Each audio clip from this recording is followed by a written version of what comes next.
Hi, welcome back to the channel. This is I Traveler's Life Abroad. My name is Mike, I am Louise.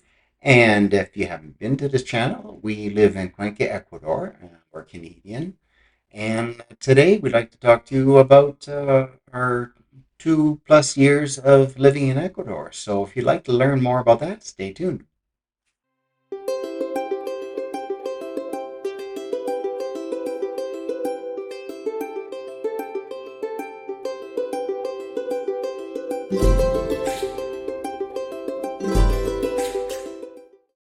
So welcome back. We've lived in Cuenca, Ecuador for over 2.5 years.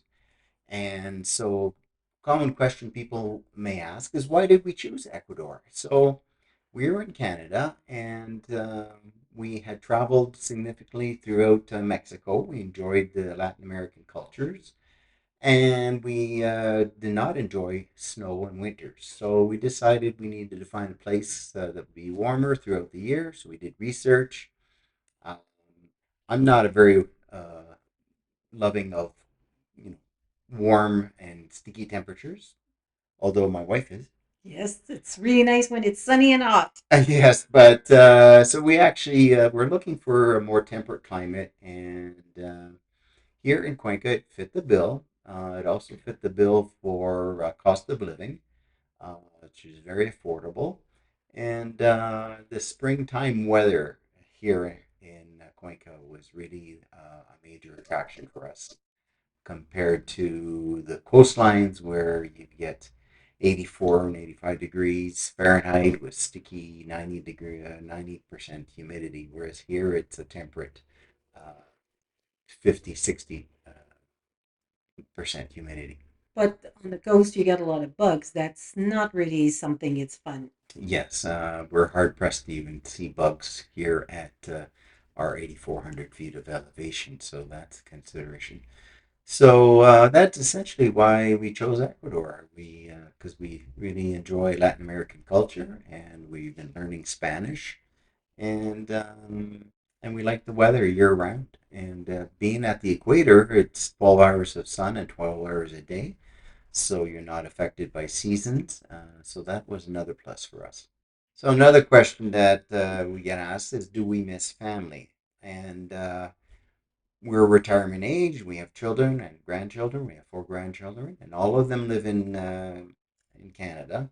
And yes, necessarily, it's difficult to not be close to them, but we do try to visit. Yeah, at least once a year. And when we go there, it's the quality time, not the quantity of time that we spend with them. Yeah. Um, but in effect, we've had to, or not had to, but we have visited twice a year. We've had a newborn grandchild, and we also had passing of Louise's dad. So we've ended up doing 2 trips per year, although our plans had initially called for only 1 trip a year.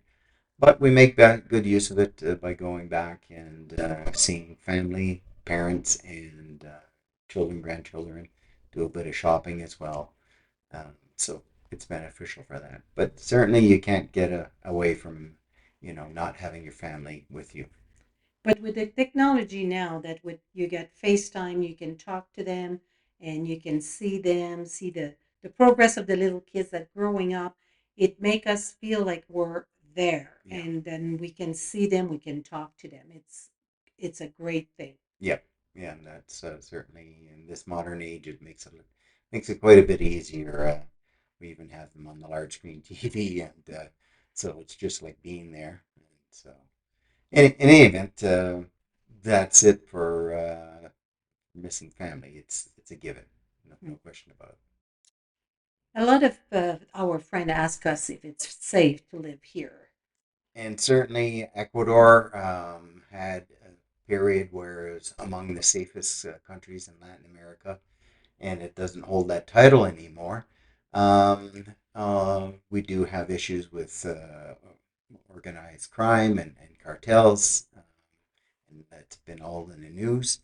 High murder rates, and those are for cities that are primarily on the coast where they have access to the ports and the transfer of drugs from Colombia through Ecuador that are making it across the world. So here in Cuenca, it is known as one of the safest cities in Latin America. So because Cuenca is nowhere near the ports, we're up in the Andes, and there's three highways that come into the city. Um, it makes it difficult for criminals to escape because they just have to close the three roads. So there isn't a very large activity of organized crime here, but you still have petty thefts, and you do have there are some groups that are abducting people, and but it happens infrequently, but it does happen.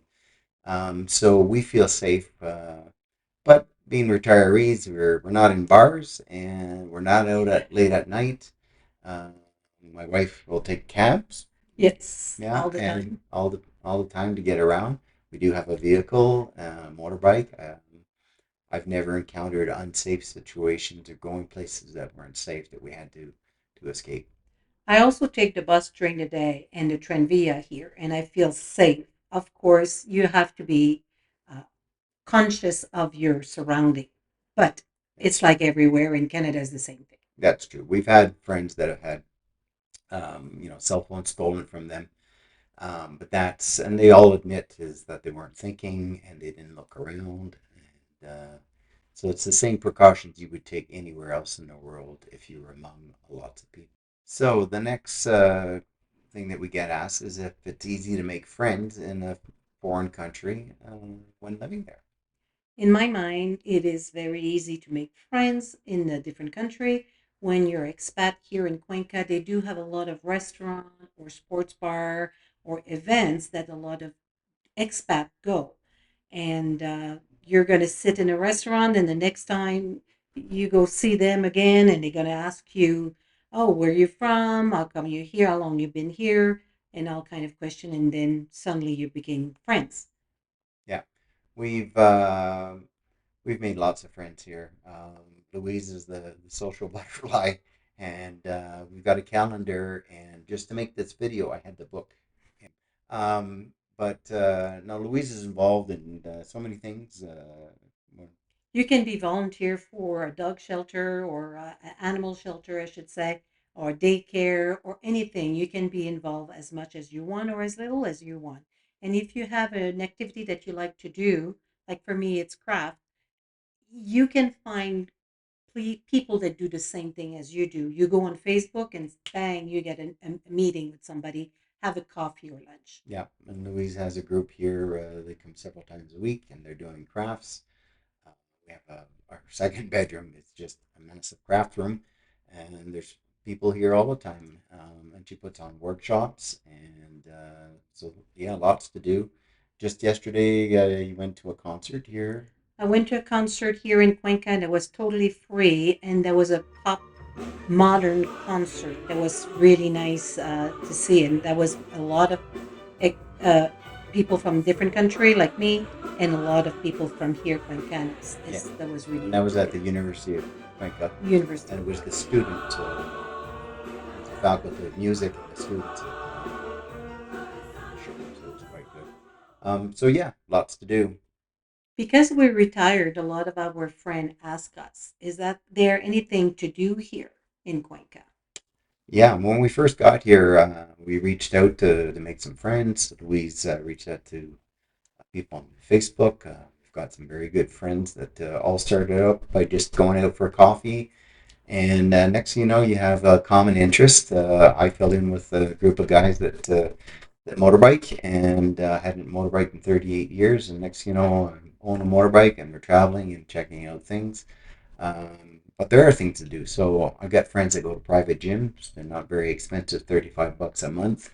There's hiking groups that go into the Cajas, which are the mountains that surround the city. There's a theater group here. If you're into doing theater, it's called the ACT, the Aswell Community Theater. So people participate in that. We take Spanish lessons as well. There's visiting the communities out just outside of the town. Other examples? Well, all the museum and the concert are free here. That doesn't require you to pay a lot of money. It's free. You just go out and then you're going to sit beside somebody and you're going to end up talking to them for Yeah, sure. yeah. And as we mentioned before, Louise with her crafts, she's busy all the time, Yeah. and she even goes to a community craft hall where it's just other it's Cuencanas, and they're doing crafts, and she does it all in Espanol, and so there is so much to do. Yeah, we mentioned even, if you wanted to be a volunteer at a dog shelter. Mm. And I have to say, the Cuencanos people here are so friendly. You have no problem trying to talk to them as long as you're making an effort to talk. They are really helpful. Yeah. Do you need to speak Spanish to come here?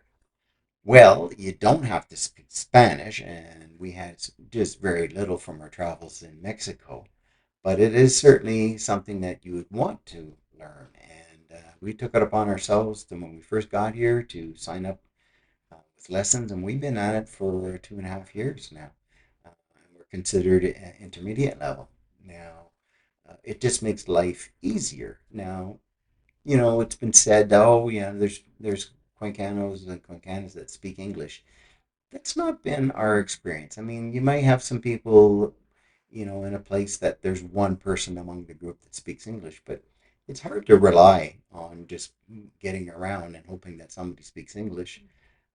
So for us, it's a it's almost a necessity that you learn some basics so that you can communicate. And having spoken already two languages, we appreciate, the idea that somebody makes an effort to speak a language of yours. So we try to reciprocate with that. What is the currency in Ecuador? Well, Ecuador, like some other nations, use the U.S. dollar, so the dollarized. Um, and as Canadians, of course, we have to exchange our dollar and bring it down here. Um, but the important thing on that subject is that because cost of living is much less than in North America, um, $50 bills are rare, and they're not generally used in stores to make purchases. Um, $20 bills are common, but you'll want to have perhaps tens and fives if you're doing your daily shopping and going into stores. Uh, and having pocket change is important as well. So, besides the US dollar, they also have their own coin currency, which are US based, they're centavos. And so they use those as well. So, you always got to walk around with some change in your pocket and be able to make change because not everybody does. For instance, we'll go to a grocery store or any other type of store, and they don't have float for their day. So, if you're an early morning customer and you get there, they don't even have change for you. So it's incumbent upon you to walk around with some change. The other thing to keep in mind, they don't use a lot of credit card here. Has to be a big store for using credit card. You always need to have the cash on. Yeah, very much a cash-based society. Yes. Do you need air conditioning or a heater here in Cuenca? So Cuenca, being at 8,400 feet or 2,400 meters thereabouts, is a very temperate climate, and it's spring-like weather year-round. And mornings typically range from 43 to 46. That's the overnights. And then daytime highs are anywhere from 63 to 77, depending if it's uh, winter or summer months. So generally, there are no heaters and there are no air conditioners in any buildings in the city. Simply is that if you're warm, you open the window, and if you're cold, you close the window, and it's very temperate. Uh, Now, Cuencanos and Cuencanas will wear heavy puff jackets in the mornings, but they're coming from perhaps out of the city and they've left early from their homes, and you'll see lots of North Americans that just get by with wearing T-shirts, maybe a fleece jacket on top, or maybe a little windbreak. So, no heaters or air conditioners in any of our buildings. Is it easy to take a flight to Ecuador? Well, yes. So Ecuador has two primary airports that are international. That's Guayaquil and Quito. Cuenca has a regional airport. It's not an international airport. So if you're flying to and from Ecuador, you're going to leave from either Guayaquil or Quito. And if you're in Cuenca, you have the option to fly to Guayaquil or drive, which is about a couple hours. And if you drive to Quito, it's actually quite long. It's about a day's drive. So because you're going through the mountains and all the obstacles. So a flight to Quito from Cuenca is only 45 minutes. Now, flights leaving from Quito go all over the world, and if you're from the States, common points are Houston, Atlanta, and Miami. If you're flying to Canada, those are options as well as you can fly through Bogota, Colombia, Panama City, Panama, and El Salvador is another option through Avianca directly Quito, El Salvador, and all the flights go through Toronto. Regretfully, Aero Mexico is not operating in Ecuador at the moment, which would have been an access point to West U.S. or Western Canada. That's due to some political matters, but so those are your flight patterns to get to Ecuador. So another common question that we get is, what do you typically wear when in Ecuador? And we did videos on that subject that you can see. Two videos that we have is Cuenca is an eternal spring and winter in Cuenca. Normally, like a typical day, I leave with a jacket on, maybe a t-shirt for the midday. At the end of the day, I put my sweater back on, but I never leave without my umbrella. That's a must here. Yeah, you got to be prepared for all types of weather. It's high mountain weather here. The other question that people ask us is how the elevation affect your health here. And so we're at 8,400 feet or 2,400 meters thereabouts, and it is a high elevation city. And so if you're coming from sea level or not much more than 3,000 feet elevation, you're going to feel the difference. And it's going to require an adjustment period. We had to adjust. It took us about a week, week and a half. You can have cocoa teas, so uh, it's a tea with the cocoa leaf. Yes, that's what they make cocaine from, in a concentrated form. But it's been used by indigenous people throughout the ages as a method to combat elevation sickness. If you have any type of heart condition or have had heart surgery, it's not recommended to travel to high elevation cities such as Cuenca and higher. Um, we also, or I experienced rather, some digestive issues that I didn't initially attribute to high elevation, and I had done multiple tests, and every time I would go back to a lower elevation, it disappeared. So I put two and two together, and the doctor confirmed that it was a form of elevation sickness, and I just combat it with regular exercise, and it seems to have abated. So I'm happy with that. Another question that my husband would love to answer is can we order from Amazon? Oh, yes, you can. Yes, you can. So Amazon, as of December 2024, has a free shipping for any amounts over $99. And there are other options to have items shipped to Ecuador. There's third-party providers. There's mules, which are people that are just flying back and forth and will bring back something for you for a fee. But with Amazon offering that recently, it's been very advantageous. So you can certainly order Amazon, and it'll be shipped from a worldwide shipper known as Sky Skyway, I believe, or anyway. And then once it lands in country, it goes through customs, and then it'll go on to a local courier company here called Syrian Entrega, and they'll deliver it to your door. But of course, we try to buy local. That's the primary. Yeah. And these are items that you typically can't find that I'm referring to. Sometimes it's bike parts or particular electronic gadget of some sort that are costly. So yeah, buying local is the way to go. And but Amazon offers you the option to get the things that you typically can't find here.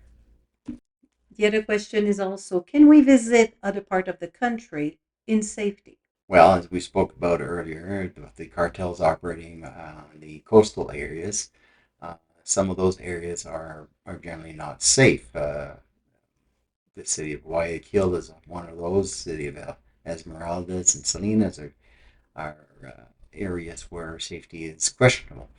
Um, Lots of people travel and they stay in the Andes. We travel by car, our own car. We went all the way to Quito and we went beyond to Mindo. We didn't have any issues whatsoever. So you can certainly travel in the Andean areas at elevation. We've traveled to Loja in the south as well, and never had any problems. I've traveled to the coast only on day trips on motorbike, and um, some of those areas are suspect, and even the roads to those coastal areas are subject to organized groups that will stop vehicles and rob people. So, and it doesn't happen again every single day, but it is happening, and the government is working to combat those. There are increased patrols with armed forces and police, and they're working together. Um, so that's our recommendation: is if you stay in the Andean communities, then you're generally okay. If you're at the coast, you may have to be a little more careful, or and certainly know which communities are not as safe as others when you're traveling. Is it costly to get your permanent visa? Well, we went the route of employing a visa facilitator. So when you arrive first in the country, you would be on a tourist visa, and that's a 90-day visa, which is extendable for another 90 days.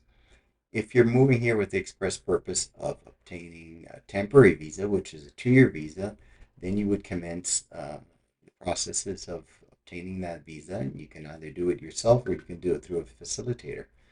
We chose the facilitator route, and it cost us about $1,800 to get the temporary 2-year visa. Then, when the time came, we used a visa facilitator and we paid again about that same amount to get our permanent visa. The benefit of going with a facilitator is it's hands off. You provide them the documentation, and they deal with all the headaches.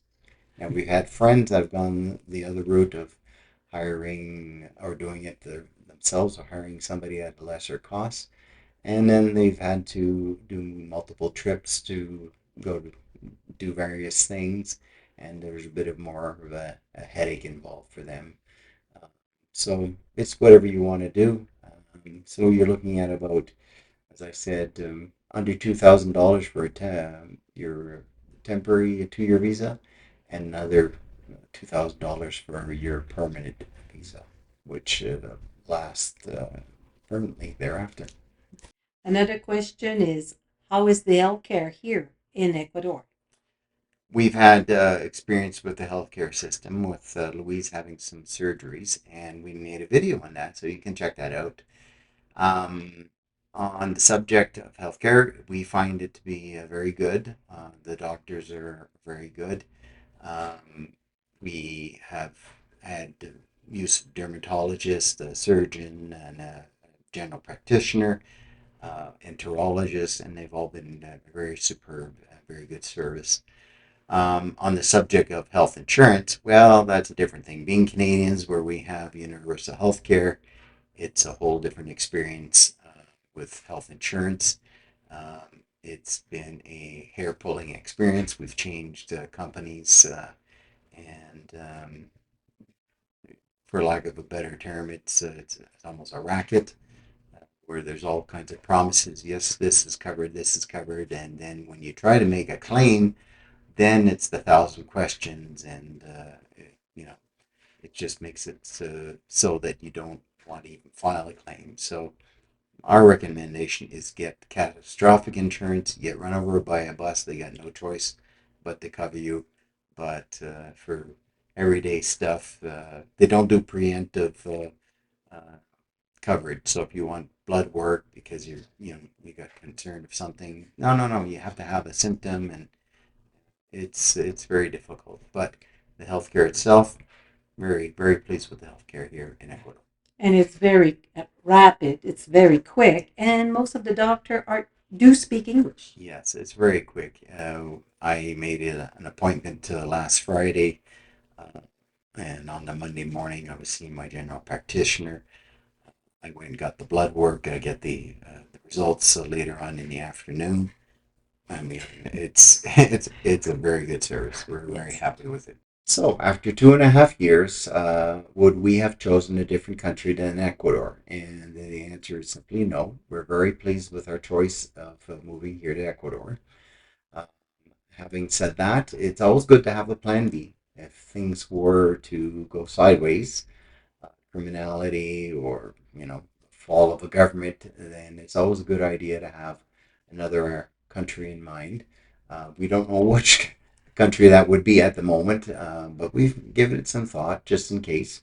Um, so yeah, we're very happy with Ecuador. Cost of living, the weather, the people, the activities.